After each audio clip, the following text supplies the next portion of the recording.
Welcome back to the Budget Gamer channel, where we bring you critical and in-depth reviews of just about every indie game we can get our hands on, and today we're going to be taking a look at Savage Halloween for the Nintendo Switch. Because honestly, why not? Savage Halloween, if you haven't heard of it because it was just recently released for the Switch, is a classic action platformer that, true to form, has a story that is equally light and comical because, I mean, what better fit for mowing down thousands of enemies is there other than a comically lighthearted story? But anyway, more or less, kind of like how Santa Claus gets Christmas Eve and Christmas Day, all of the underlings in the underworld pretty much only get their day in the sun on Halloween. And so some vampiric Dark Lord just decided that wasn't enough and he didn't want the party to stop. So he closed the portal to the Nether World, trapping every single hellish minion here on Earth. So it will be up to you and possibly a second player to play as one of the 3 playable characters to take up arms and send every one of these hellish minions back to where they came from. And honestly, that is about it as far as the story is concerned. But as I referenced the game being a classic action platformer, while that description is accurate, it's not exactly fully descriptive of what all the game has to offer. And if you've already noticed the huge swath of available ammos displayed in the gray bar to the top left of the screen, that combined with simple level design and predictable enemies as well as 8-point firing mechanics would probably be giving you a little bit of a reminiscence back to games like Metal Slug. And for good reason. And that's because Savage Halloween doesn't just try to be reminiscent of a retro genre, it tries to be a retro genre. And this is evident not only in the pixel work, but the entirety of the game design and gameplay. Enemies are simple and predictable, level design is simple and predictable, weapons and combat are simple and predictable, and even the bosses themselves have simple and well telegraphed attack patterns, which also makes them predictable.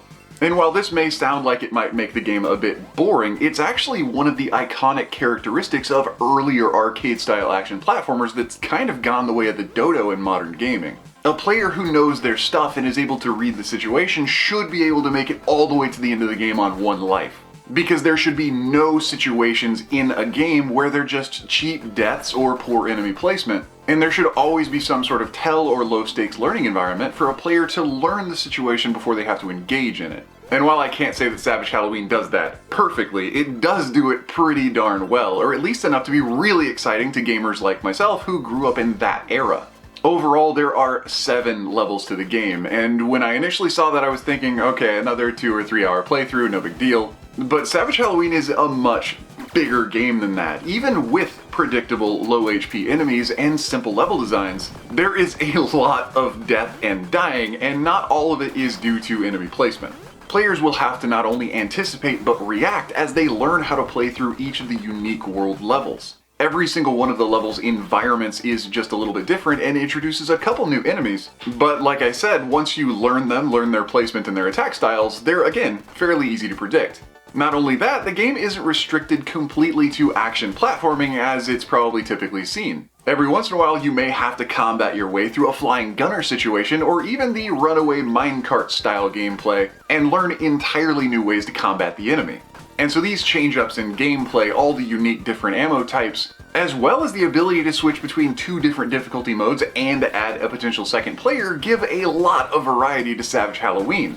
But looking at the game's presentation, I already noted its graphics as being retro, but I do want to point out one thing in particular. Retro aesthetic games are actually a little bit fewer and further between than you might think, especially with the huge retro boom going right now in the indie market. But those are generally super high-def pixel work with shadows and shading and parallax graphics. And Savage Halloween just kind of like throws that all away and goes for muddy pixels and kind of gritty colors that you might actually see on a quarter arcade cabinet.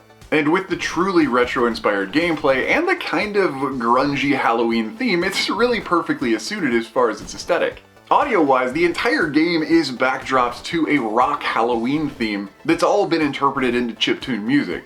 And with slightly spooky yet completely driving beats, it's really good for keeping the motivation of the player up to just constantly keep engaging and pressing forward no matter how many times you may die.